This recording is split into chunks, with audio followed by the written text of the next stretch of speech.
Salut à tous, on se retrouve aujourd'hui pour Dungeon Crusade. Le jeu est arrivé aujourd'hui et plutôt que de faire un unboxing classique en sortant du carton, en déballant tous les sachets, en regardant un peu pêle-mêle tout ce qu'il y a dedans, j'ai préféré le dépuncher, le ranger et vous faire voir comment moi je l'ai rangé ici, sachant que ce rangement va sûrement évoluer, pas au niveau du contenant, hein.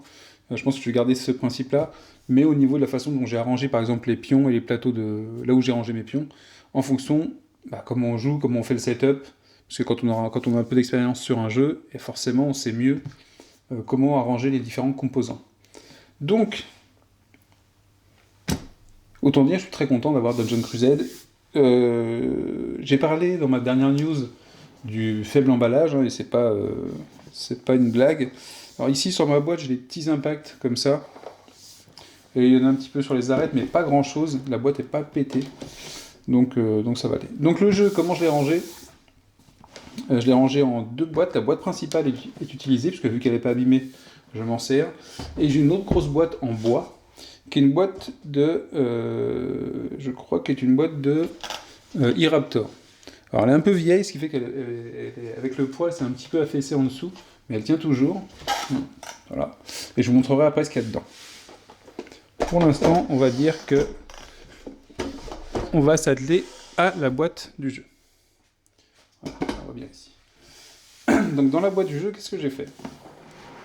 C'est quand même un jeu qui a beaucoup de tokens, beaucoup de choses, beaucoup de tokens aussi qui sont utilisés pour le setup. Ça veut dire qu'il faut faire en sorte également de séparer ce qui va être utilisé au fur et à mesure de la partie de ce qui va être utilisé qu'au moment du setup ou d'une nouvelle quête par exemple. Donc vous voyez ici, je vous fais voir, je pense qu'il faut que je rajoute du scotch. J'ai le coin qui est un peu pété ici. Ici un petit peu, mais c'est pas complètement déchiré, c'est seulement une griffure. Et après ça va. Mais voilà, c'est tout ce qu'il y a à la boîte de base, donc c'est pas... Compte tenu de l'emballage qu'il y avait, c'est plutôt pas mal. Alors, boîte de base, j'ouvre, j'ai mes livrets. Ça c'est quand même super important. J'ai les deux petits plateaux que j'aurais préféré en dur ou plus petits d'ailleurs.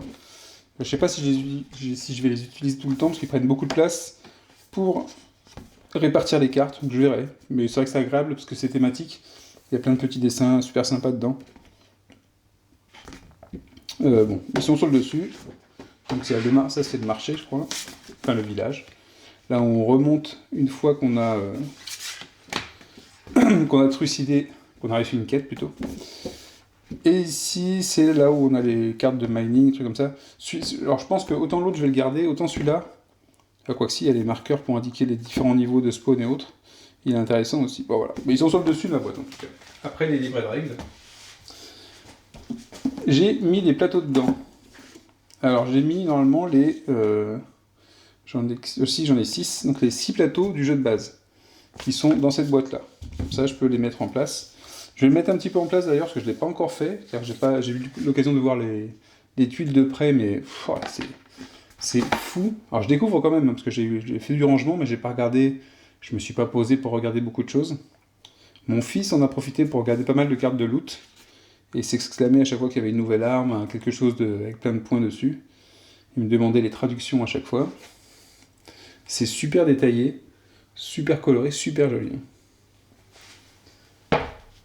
Donc je sais pas si je vais les mettre dans l'ordre, mais ça fait partie du même château, je pense. Alors je sais pas si c'est trop touffu ou pas. C'est quand même pas mal chargé, mais ça rend super bien. Ça rend super bien.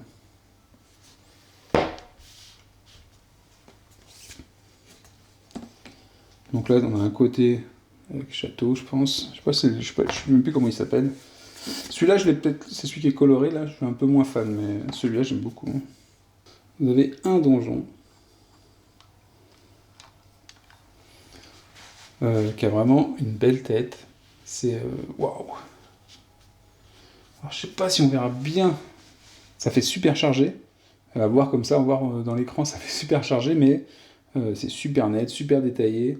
C'est du super travail, hein, quand même. Faut se rappeler quand même que Roger, c'est son premier jeu publié. Alors, il a mis le temps, et ça, je crois que ça a mis 5 ans depuis le début du KS. Ceux qui ont backé au tout début, ils ont une patience de fou. Moi, je l'ai backé il y a plus d'un an, peut-être un an et demi. Mais c'est... ou peut-être 2, je sais plus. Mais c'est quand même assez dingue le boulot qui a été fait dessus, sur ce jeu, au-delà du boulot artistique, mais du boulot des règles, de tout, quoi. C'est assez fou, quoi. Bon, du coup, le reste de la boîte. J'ai sorti les plateaux du jeu de base. Et ensuite, je vais avoir tous les tokens dans 4 boîtes Eclipse éditoriales. Alors, ces fameuses boîtes Eclipse éditoriales, je vous en parle depuis très longtemps. Pourquoi ? Parce que déjà, ça rentre dans les boîtes de taille standard. Le format doit être à peu près standard pour Dungeon Crusade. Ça s'encastre, donc elles s'empilent les unes sur les autres, donc on gagne un peu de place. Elles se ferment toutes avec un dessus en plastique.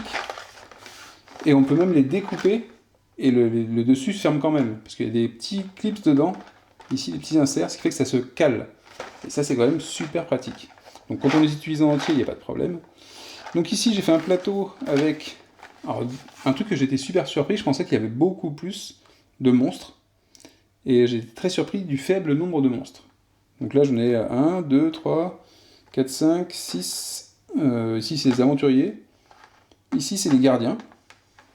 On n'a pas des masses de types de monstres. On a aussi 1, 2, 3, 4, 5, 6, 7, 8. C'est pas fou, hein. C'est pas fou. Alors évidemment, on a 3...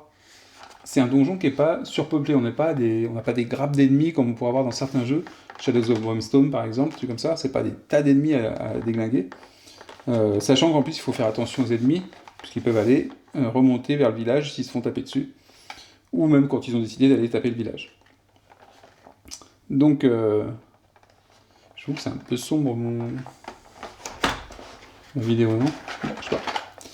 Donc ici, on a les différents composants. Vous voyez que j'ai mis aussi les petits... Attendez. Donc, les arrivées de monstres. Donc niveau 2, 3 et 4, ici. Et puis, sur le truc suivant, le reste des monstres, on verra plus tard. Je l'ai mis dans celui-là, je crois. Ils sont ici. Dans le deuxième, donc ici j'ai les monstres de niveau 1, les empty chambers, et le tracking ici, les torches. Il y a pas mal de consommables ici. Il y a des potions, les trucs de soins, les coffres, les raiding monsters, les tokens de raiding monsters, les boîtes, enfin les caisses plutôt, les tokens pour le log, et ainsi de suite. Vous voyez que j'arrive à faire pas mal tenir les choses.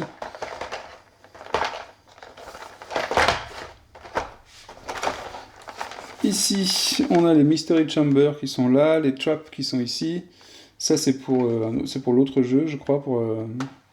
Je sais plus pour quel jeu c'est, celui-là. Pour un des petits jeux, je crois. Ici, on a les marqueurs d'initiative. Donc c'est pareil, on va les prendre au début du jeu, mais on va les laisser là. Les portes, c'est quand on met en place le donjon. Ça, c'est ce qu'on récupère en tout début. C'est les différents marqueurs, mais qu'on aura dans toutes les parties. Ce qui fait que normalement, celle-là, les quêtes, c'est pareil. On va en prendre un de chaque, je crois. En principe, une fois que j'ai utilisé cet insert-là, il repartira dans la boîte. Idem pour les quêtes. Donc ça, c'est tous les objets de quête qui sont ici. Les quêtes vides, les quêtes qui sont les objets qui sont uniques, ceux qui sont regroupés. Donc ça, c'est un plateau uniquement pour les quêtes. Je vais les mettre ici. Donc ici, on avait vu le level 1, toutes les potions qui sont ici. Donc ça par contre, ça va être peut-être à portée de demi-mine. Et puis, donc les personnages qui sont ici. Donc ça, ce que vous voyez ici, on rentre dans la boîte de base du jeu. Ça veut dire quand même qu'il y a encore beaucoup de matériel, hein. Il y a toutes les cartes qu'il faut pouvoir faire rentrer. Donc j'imagine pas qu'on puisse faire rentrer le jeu bien rangé sans mettre tout dans une autre boîte. Donc ça, si je replace après, alors c'est aussi l'intérêt, c'est que ça va très vite. Ça se déclipse facilement, hein. Ici, j'ai un petit plastique. Faut appuyer pour pas que ça sorte, ça saute quand même beaucoup. Mais c'est bien ancré, ça fait que ça ne risque pas de sortir. Et après, quand on le place, hop, voilà, c'est casé. Donc après, on les met dans le même sens pour qu'ils s'empilent.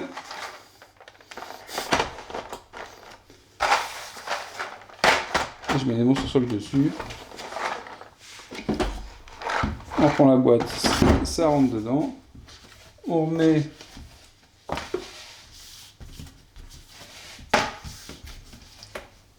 les plateaux, qui sont quand même magnifiques.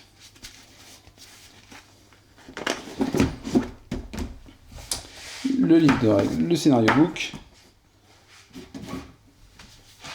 Et ne pas oublier deux petits plateaux village et menace, ou danger, je sais plus comment il s'appelle ce deuxième plateau. Et ça c'est la boîte. Alors, du coup, il reste pas mal d'autres choses quand même. Et c'est là qu'on arrive sur la grosse boîte en bois qui va contenir le reste. Le reste, ça va être quoi? Donc oui, c'est bien une e-Raptor, c'est marqué ici. Donc évidemment, la boîte en bois, on peut la customiser, mettre un dessin dessus. Il n'y a pas de souci. Donc déjà, ici, j'ai mis les plateaux des extensions. Donc c'est facile à savoir que c'est des extensions, puisque c'est marqué dans le coin ici qui est abîmé. D'accord? Puisque ces plateaux-là n'étaient pas protégés du tout par une boîte. Ils étaient sur le dessus de la boîte, dans un film plastique tout fin. Ils sont baladés pendant le voyage. Et coup de bol, j'ai que ça. Voilà, j'ai que ça qui est... Donc vous voyez que ça vient abîmé. Ça n'empêche pas de jouer. En plus, dans les coins sombres, celui-là, bon, c'est le coin des chambres. Vous voyez que c'est pas dramatique. C'est abîmé quand même. Mais j'ai vu pire. Donc bon. Et c'est le seul coin qui est abîmé comme ça. Les autres vont très bien. Donc bon. Je ne vais pas trop me plaindre non plus. Je vous dis encore une fois, vu le... Celui-là, il est super beau. Vu le transport, vu la boîte qu'il y avait, c'est un miracle que ce soit comme ça. Donc dans cette boîte-là, je retrouve avec ces plateaux-là. Je crois que c'est le plus beau des plateaux, c'est celui-là quand même. Il est un peu moins chargé que l'autre, mais il est vraiment super joli. Il y a des extérieurs, c'est le château, mais on voit de la neige. On voit de... Oh, qu'est-ce que c'est beau. Voilà, et ici, ils sont un peu plus simples. On est en intérieur, mais c'est sympa quand même. Peut-être plus lisible pour le jeu d'ailleurs. Parce que c'est un peu moins chargé celui-là aussi. On est un peu moins chargé. Et ici, ça fait un peu plus réaliste, mais un peu plus chargé. Bref, il y a du choix pour jouer dans Dungeon Crusade. Et donc, à l'intérieur de cette boîte, qu'est-ce qu'on a? Donc ça, c'est des boîtes de e-Raptor qui permettent normalement de stocker des JCE, ou de stocker des collections de cartes entières. Parce que normalement, on peut mettre encore 2 autres racks, ce que je n'ai pas fait ici. Ici, j'ai pris un côté pour mettre toutes les cartes. Alors du coup, au départ, j'avais fait des séparateurs pour chaque type de carte, mais ça perdait un peu de place. Et surtout, j'aurais pas pu mettre les plateaux, parce que les plateaux, avec un plateau, il va reposer sur ce truc-là, ici et ici. Donc le seul problème, c'est que j'ai pété un de mes supports en plexi qui aurait pu être là, et qui aurait servi pour que le plateau soit forcément stable, parce que ici, il est un petit peu sur le côté. C'est-à-dire, si jamais ça glisse trop, si je le mets mal, il va tomber comme ça. Mais normalement, une fois que c'est calé, après, ça bouge plus. Ici, bah, du coup, j'ai mis tous les petits plateaux qu'on a. On a la carte d'Avalon, on a le... Si, c'est la carte d'Avalon, ça. Pour le petit jeu d'aventure que je vais faire juste après cette vidéo. Voilà, très belle aussi. Je pensais qu'elle serait plus grande, mais du coup, c'est à force de voir sur l'écran en grand. Donc un petit jeu d'aventure tout simple, où on se déplace, on cherche des choses, on fait des petites aventures façon livre dont vous êtes le héros. Et c'est surtout qu'on découvre plein d'histoires autour de l'univers de Dungeon Crusade. Ce qui fait que quand vous allez aller sur le Dungeon Crusade après, des noms vont être un peu familiers. Vous allez avoir le nom de héros connus du monde. Donc ici, on a le petit truc de Bravely the Knight, le petit jeu avec la roulette là, qui est pas cassé pour le coup, qui tourne bien, qui est pas bloqué. J'avais un petit peu peur au départ. Ça, c'est pour les combats. Alors, je sais pas si c'est pour les combats dans le jeu d'aventure. Le Tower Attack, qui est un des petits jeux pour se faire de l'argent entre deux quêtes. Le Blackjack, donc ça, c'est peut-être sûrement celui qui est le plus inutile, je pense. Je suis pas sûr que ce soit génial. Et le petit jeu Heroes vs Monsters, qui peut être un petit jeu sympa, je pense.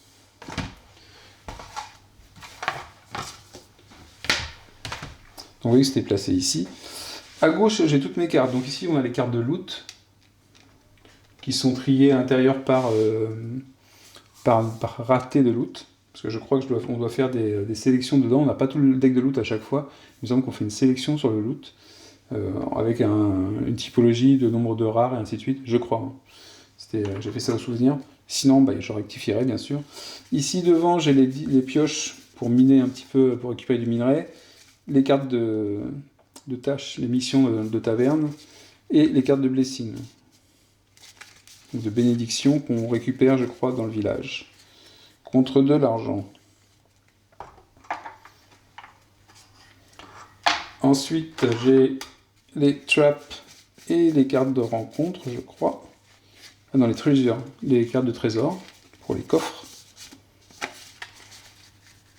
Donc un truc que j'adore dans Dungeon Crusade, je l'avais dit avant que le jeu arrive, c'est le dos des cartes, est vraiment super sympa.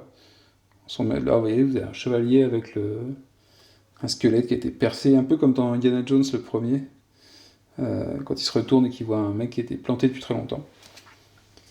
Et Treasure Chest, ça j'aurais bien aimé en fait que les cartes de loot soient un peu ce style-là. Ou autre chose, je crois que le dos des cartes loot, c'est le seul qui me... Pardon. Le dos des cartes loot, c'est le seul que j'aime pas beaucoup. Je le trouve trop coloré. C'est vrai que c'est bien, c'est un loot, mais j'aurais préféré que ce soit un peu plus dans le thème des autres cartes, que je trouve très sobre et très très très bien foutu. Même les cartes de minions, j'aime beaucoup ce dos de cartes de minions. C'est vraiment super sympa, donc les minions. Je vais voir un petit peu de... Le style est super sympa. J'appelle ça du rétro dépoussiéré.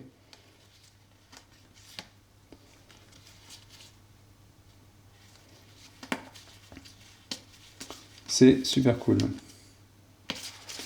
Alors les cultistes of Zul, justement, je crois qu'il y a ils sont en niveau 3, ils sont en niveau 2, et je crois que dans la boîte de base, ils étaient en niveau 3. En fait, le dos était faux. Normalement, c'est des niveaux 2, et du coup, il y avait 3 cartes qui étaient dans un petit blister pour les remplacer. Ensuite, on a les gardiens, donc pareil, triés par niveau. De toute façon, il faut aller faire une sélection après, ou prendre un niveau bien précis. Black End. Donc ce qui est cool aussi, c'est qu'on a dans le loot des objets qui font référence par exemple aux gardiens. Enfin, c'est vraiment tout est lié, on retrouve des objets, on retrouve des relations un peu partout. Ça, je trouve ça super bien, il y a une certaine cohérence qui est bien agréable. Ensuite, j'ai les cartes des personnages qui sont ici. Donc c'est les cartes d'évolution des personnages. Chaque personnage peut augmenter de 3 niveaux. Et à chaque niveau, on a un choix de cartes. Donc par exemple, la prêtresse, elle va avoir sa carte de base, qui est la contre-attaque. Voilà. Donc ça, on commence le jeu avec cette carte-là. Et ensuite, on va pouvoir gagner une carte dans chaque niveau. Plus les cartes de loot, évidemment. Qui sont des compétences spéciales. Donc quand je passe au niveau 1, j'ai le choix entre ces 3 cartes-là. On peut voir l'explication derrière. On a le résumé de l'icône ici. Niveau 2, on choisit une carte parmi celles-ci. Niveau 3, une carte parmi celles-ci. Ce qui fait qu'à chaque fois que vous allez faire une aventure, en fonction de ce que vous aurez besoin, ou de la façon dont ça se passe, vous allez choisir des compétences peut-être différentes, pour jouer différemment avec le même personnage. Et ça, c'est plutôt sympa. Ensuite, on a les cartes de rencontre qui sont ici. Alors, je ne sais plus quand est-ce qu'on les fait, les cartes de rencontre. Je ne vais pas trop les regarder, de toute façon, c'est que du texte derrière. Parfois, une petite illustration quand même. Donc il y en a quand même pas mal, un beau petit tas. Elles sont situées ici, et à la fin, toutes mes cartes de loot, qui sont au bout et triées par rareté. Je vais prendre les premières. Ici, au tout début, alors vous avez un paquet de... J'adore, vous avez toutes le loot pourri en fait. C'est de la... Comme dit mon fils, c'est de la bousique. Voilà, impossible de réparer et utiliser, c'est ce que c'est, une pile de trucs pourris.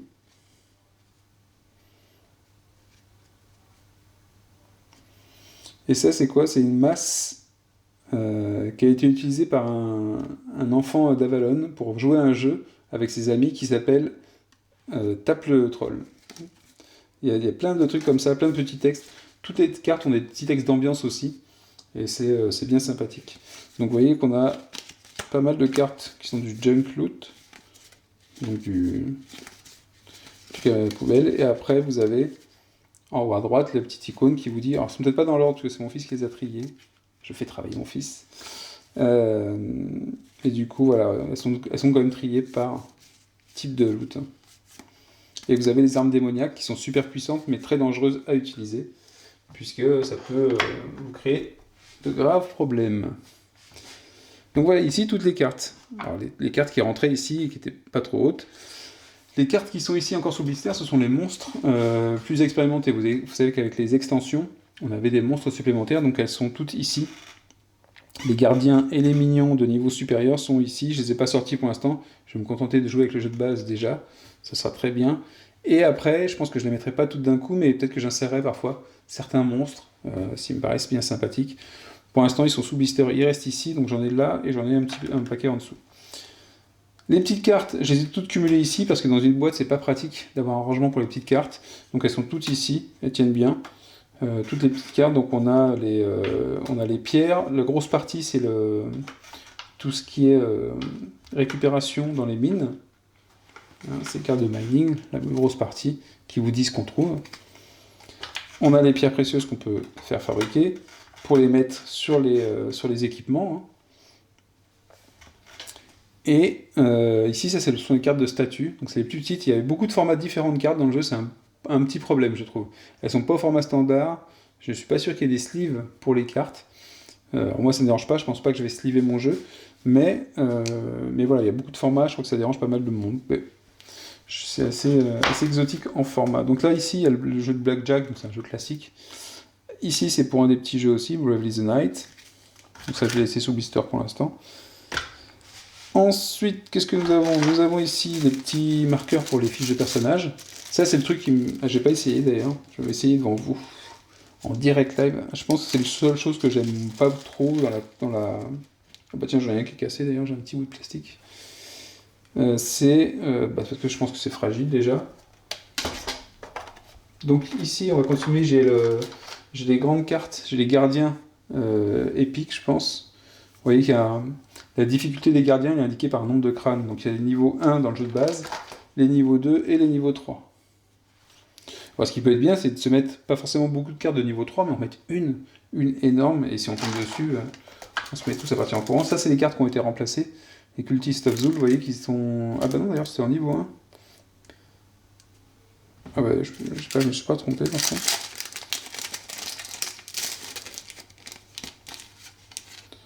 Ah bah, je sais plus, du coup. Oh, enfin, je regarde si je me suis pas trompé. J'ai bien fait de les garder. Je sais pas si c'était des niveaux 1 ou des niveaux 2, je sais plus. Les cartes de gardien sont ici, donc j'ai des élastiques, mais ils sont pas serrés dessus. Comme ça, les cartes se baladent pas partout. Donc toutes les cartes de gardien. Alors les cartes de gardien, ce qui est bien, c'est que c'est pareil, on a des petits textes en dessous, d'effets spéciaux, des grandes illustrations, c'est super cool pour les gardiens. Les gardiens vous pourchassent dans le donjon. Hein. Ça ici, ce sont... Alors je sais plus à quoi ça correspond, ça c'est les objectifs, c'est les quêtes. Oui, ça, ce sont les quêtes, j'ai l'impression.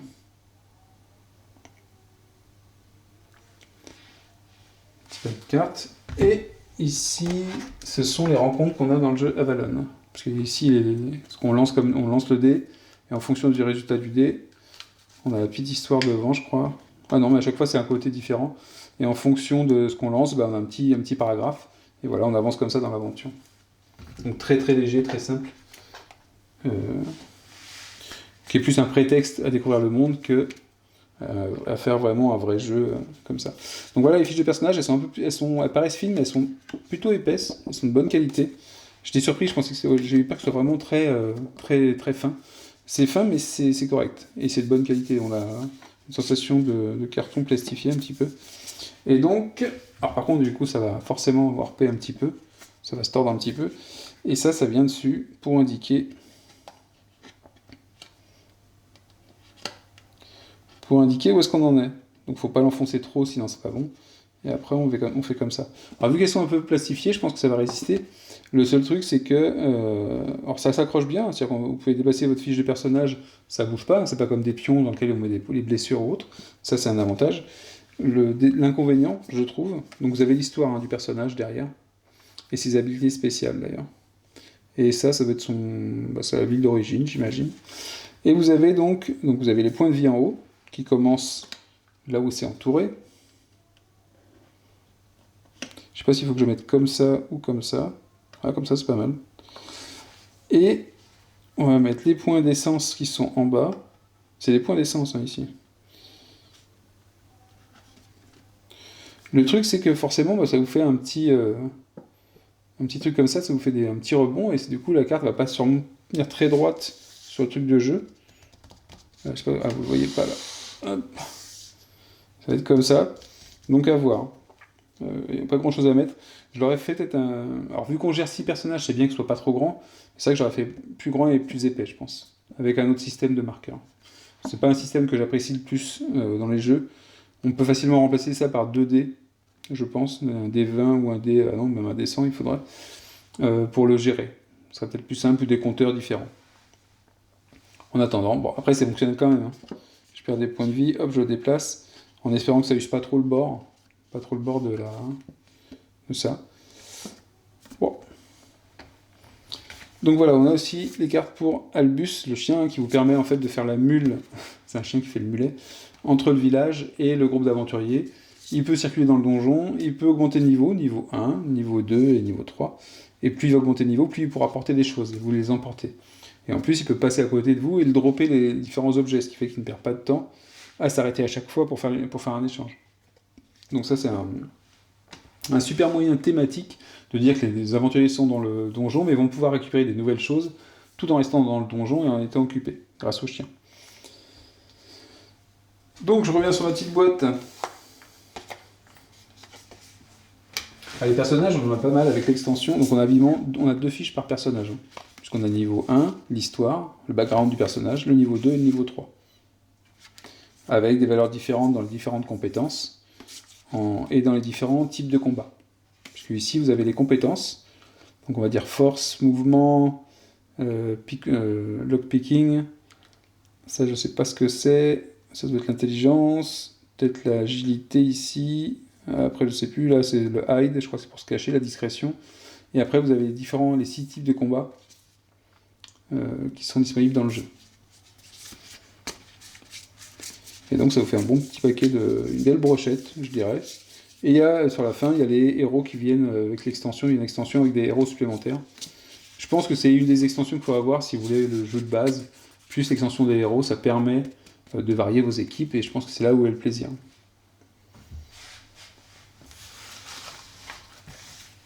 Alors, la boîte. Tous les dés. Donc on a des dés de 2, on a des D6, des 12 pour tout ce qui est combat. Ensuite, on a encore des D4. On a les dés qui permettent... Donc il y en a un en principe dans le jeu de base, mais avec les extensions, il y en avait d'autres. Ça, c'est ce qui va permettre de savoir quelle route le monstre va prendre. Puisque sur les plateaux... je vais vous montrer. Vous avez des embranchements, comme ici par exemple, ou ici. Donc c'est un petit ados. Ici, c'est un point de spawn en même temps. Et quand le monstre arrive ici, il y a des routes différentes qu'il peut prendre. Donc on lance le dé, jusqu'à ce qu'on tombe sur une des couleurs qui correspond. Et à ce moment-là, le monstre va prendre sa route et bouger de ce côté-là. Jusqu'au prochain point. D'accord ? On ne relance pas le dé à chaque mouvement. C'est quand il arrive sur un point comme ça, donc soit un point de spawn comme ça, soit un point Tados comme ça, on va lancer le dé. Et comme ça, les monstres, en fait, à chaque tour de jeu, vont circuler dans le donjon. Donc on a l'impression d'avoir un donjon qui est vivant, dans lequel les monstres se baladent. Et en plus de ça, certains monstres vont vouloir quitter le donjon pour aller attaquer le village, et d'autres monstres vont vouloir vous chercher, vous, pour vous attaquer. Donc ce sont les gardiens qui vous pourchassent, et certains monstres qui vont partir sur le village. Les mignons, en tout cas. 2 petites boîtes, donc quand je vous disais qu'on pouvait, avec les Eclipse éditoriales, les petites boîtes de rangement, les découper. Donc ceux-là, pourquoi je les ai fait à part ? Au départ, je les ai mis dans les grandes boîtes, mais je me suis dit que ça, c'est des jetons des pions qu'on va avoir tout le temps avec nous. Les points de vie, les points d'essence, je crois. Donc du coup, je sais pas ce que c'est sur la fiche de personnage, c'est peut-être pas l'essence. En bref, c'est une autre ressource. Les blessures. Et ici, j'ai les petits marqueurs, les pièces, et les petits supports. Du coup, les supports, ça va être pour les portes. Et ça, ce sont pour les portes de couleur qui nécessitent une clé de couleur. Ou pour d'autres monstres un jour. Et voilà comment j'ai rangé moi mon Dungeon Crusade. Donc je ne sais pas si c'est la meilleure des façons. Une fois que j'aurai fait des parties, ça va peut-être changer. On n'est pas à l'abri que ça change. Mais en tout cas, ça me permet d'avoir 2 boîtes avec tous les composants. Une boîte qui contient beaucoup de jetons, donc sauf ceux-là. Et encore, je crois que je pourrais les mettre, mais je pourrais pas mettre les docks dedans. Donc j'ai fait cette répartition-là. Et ma foi, je suis plutôt content de mon rangement. Tout est accessible. Alors là, évidemment, je ne me retrouve plus comment je faisais avant.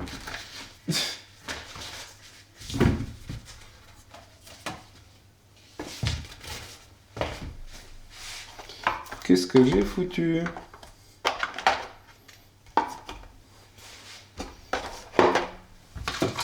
Grosso modo. Après, ce qu'il faut, c'est qu'un rangement, faut pas que ça fasse ce que je viens de faire. C'est-à-dire, faut pas chercher une heure comment on le range.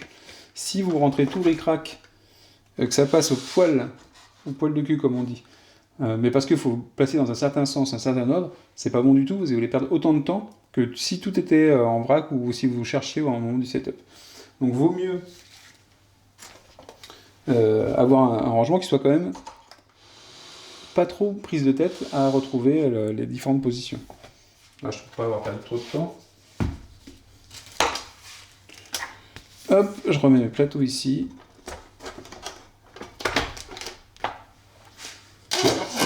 Et je referme la boîte. Et voilà pour cette unboxing storage solution de Dungeon Crusade. J'espère que ça vous a plu. Le prochain rendez-vous, ce sera sûrement avec Dungeon Crusade, peut-être pour le jeu de plateau Avalon, et encore, je sais pas si c'est le plus intéressant. Ou peut-être que je ferai des petites vidéos pendant mes parties, comme j'ai pu le faire sur d'autres jeux. Sur ce, je vous dis bonne nuit, bonne journée, bon week-end. Ciao, ciao.